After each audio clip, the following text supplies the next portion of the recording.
Hello Capricorn, Sun, Moon, Rising, and Venus signs. Kamusta po kayo? Sana po ay nasa mabuti kayong kalagayan. Welcome back po sa Star Tarot. Kung bago kayo dito, welcome din kayo. Thank you sa inyong support. I truly appreciate it and God bless you all. Tignan natin ang mga messages ninyo for today. Po na mensahe ni Capricorn ay number 38, 4th chakra, Archangel Raphael. Capricorn, healing energy. Yun ang parating sa inyo. Yun ang napipick up ko dito na meron tayong Archangel Raphael. Maaaring ang iba sa inyo dito, Capricorn, you know, siguro meron nagkaroon kayo ng separation with your person in the past. Maaaring nagkaroon kayo ng hindi magandang sitwasyon with someone, no, na siguro manasaktan ng inyong damdamin ng ibang tao, no, maaring ganon. And ngayon, ano, parang nag-heal na kayo, no, nag-heal na kayo kasi si Archangel Raphael, you know, pinapadalhan kayo, binabalot dito yung puso ninyo ng healing energy, no, at maaaring mag-heal na talaga kayo from that situation, no. Kung ano mang sitwasyon yan, sa person man ninyo, sa kaibigan man ninyo, or kung sino man na nakasakit ng inyong damdamin in the past, maaaring ngayon makakaramdam na kayo ng healing. Makaka-receive na kayo ng healing energy dito at maaaring matapos na talaga yan, no? Magkaroon na kayo ng forgiveness, magkaroon na kayo ng acceptance, at magdesisyon na kayo na iwanan na totally ang lahat ng bagahe ninyo, no, sa dibdib ninyo, sa isip ninyo, na dulot ng sitwasyon ng iyong nakaraan, no? So, yun ang napipick up ko dito for some of you.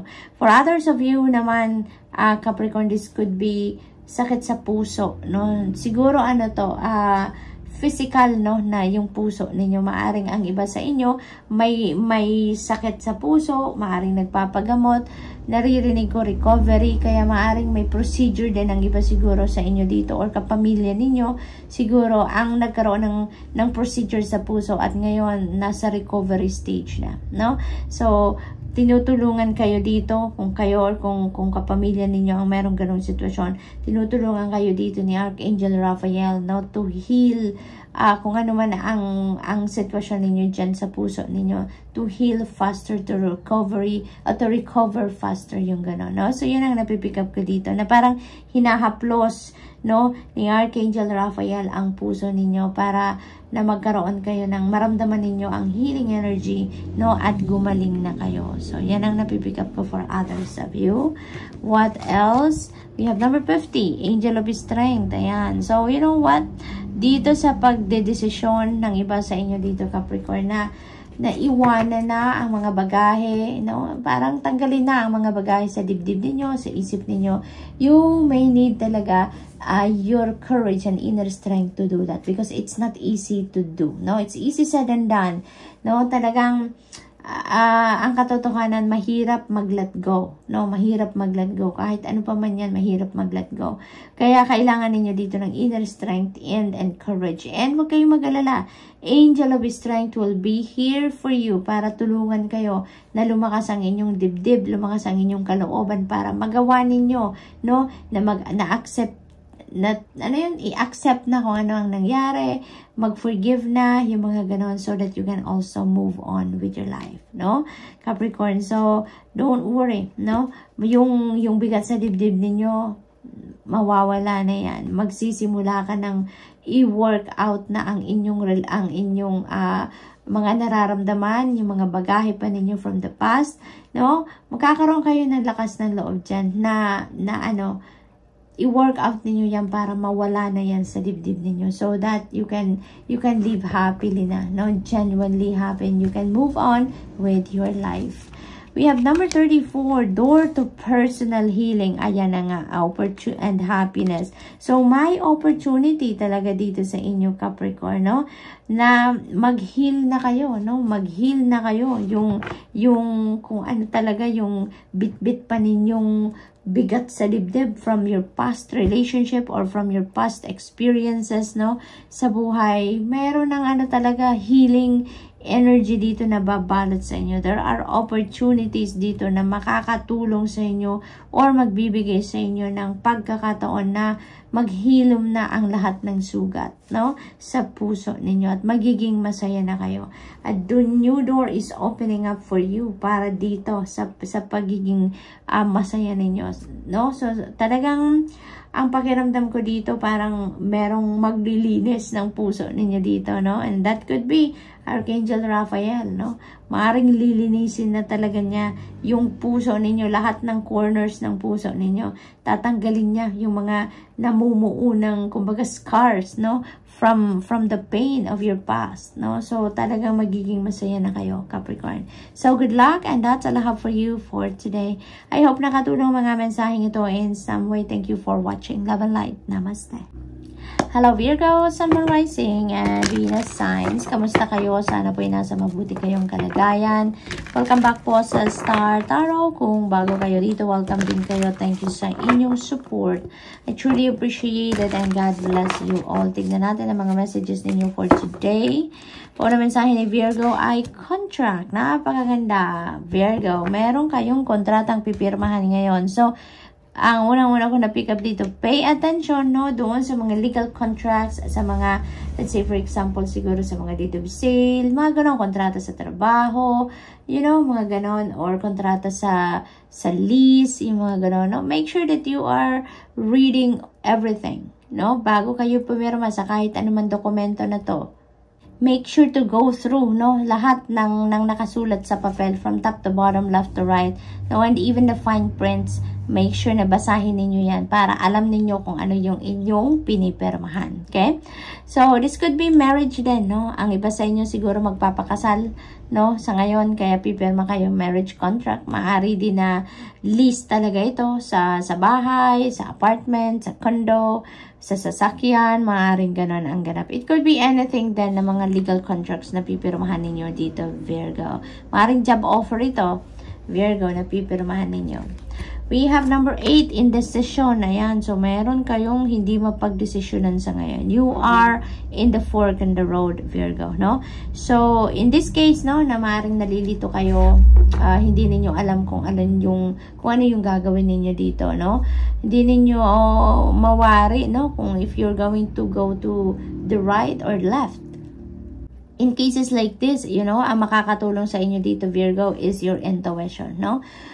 Follow what your intuition is telling you, because when you allow your intuition to be your guide, Virgo, makakasiguro kayo na mapupunta kayo sa tamang desisyon, no? Sa tamang daan. It will lead you to the right path. Kaya magano kayo, pakinggan ninyo kung ano yung bulong ng iyong intuition. Magdasal kayo na bigyan kayo ng enlightenment, bigyan kayo ng clarity, no? And pakinggan ninyo ang kasagutan ng Divine Universe sa inyo, no?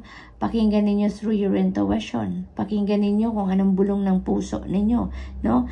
Virgo, nang sa gayon makapag-desisyon na kayo. Nang sa gayon maagapan ninyo kung ano man ang sitwasyon na to. Kasi the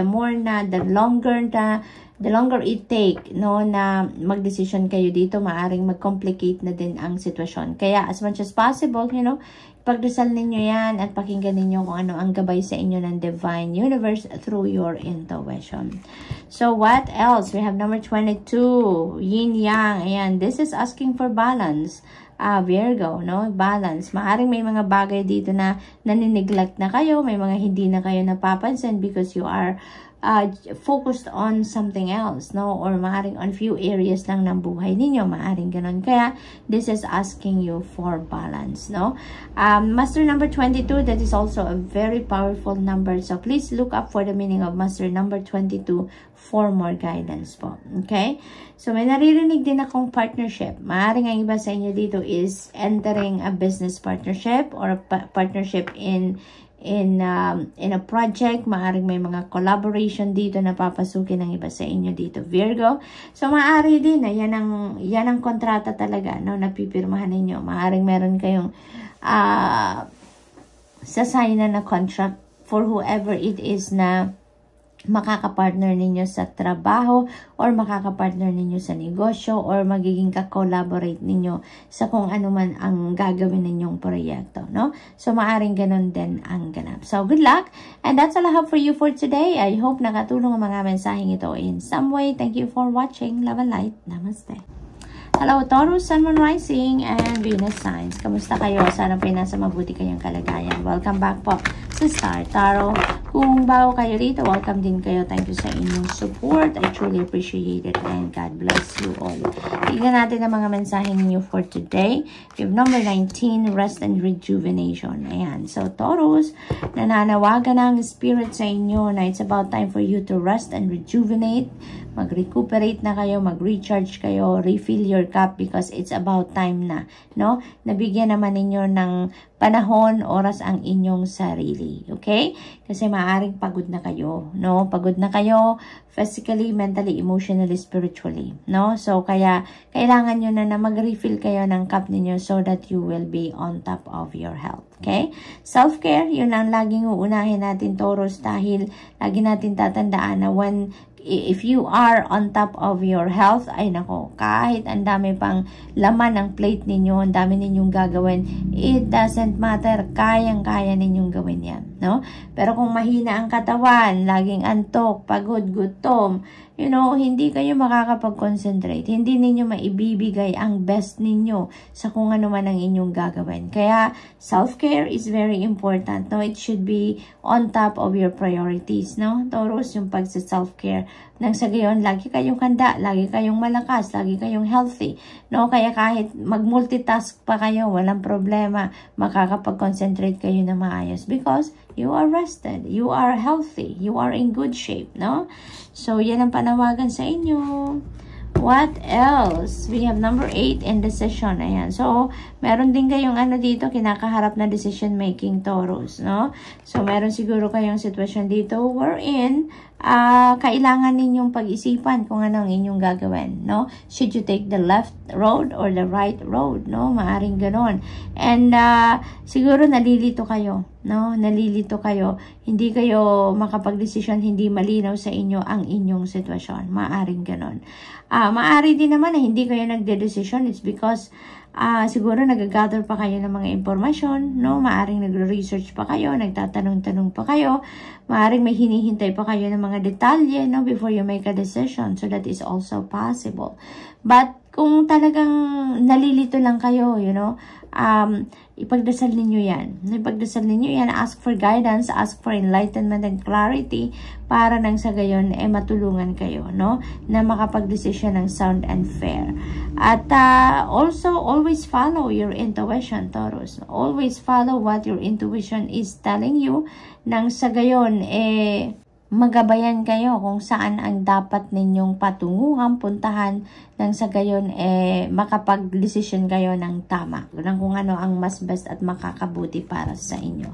We have number 49, Angel of Love. Ayan. So, napakaganda naman ang sitwasyon ninyo dito, Taurus, because parang ano na kayo ngayon, totally healed na.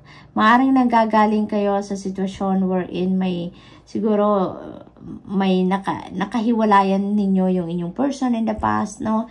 Maaring ngayon, nag-heal na kayo from that situation. Ngayon, parang siguro nawala na din, naghilom na ang lahat, ano?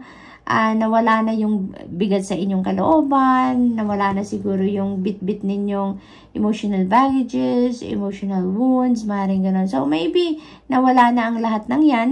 At saka ngayon, talagang masasabi ninyo na malinis na yung puso ninyo. Wala nang sugat. Kumbaga, naghilom na ang lahat. Kaya ngayon, parang siguro na-realize ninyo na mas kailangan ng focus ninyo ngayon. More than anything or more than anyone is yung self-love, no? Yung pag-self-love, maaring yun ang focus ng karamihan sa inyo dito, Taurus. Maaari din naman na ang iba sa inyo handa na talagang magmahal din ng iba, mag-accept ng pagmamahal din ng ibang tao. Maaring nandun na din kayo sa stage na yon na talagang handang-handa na kayong magmahal muli. Handang-handa na kayo na mahalin muli din, no? So, maaring ganun ang ganap. So, good luck, Taurus, and that's all I have for you for today. I hope nakatulong ang mga mensaheng ito in some way. Thank you for watching. Love and light. Namaste.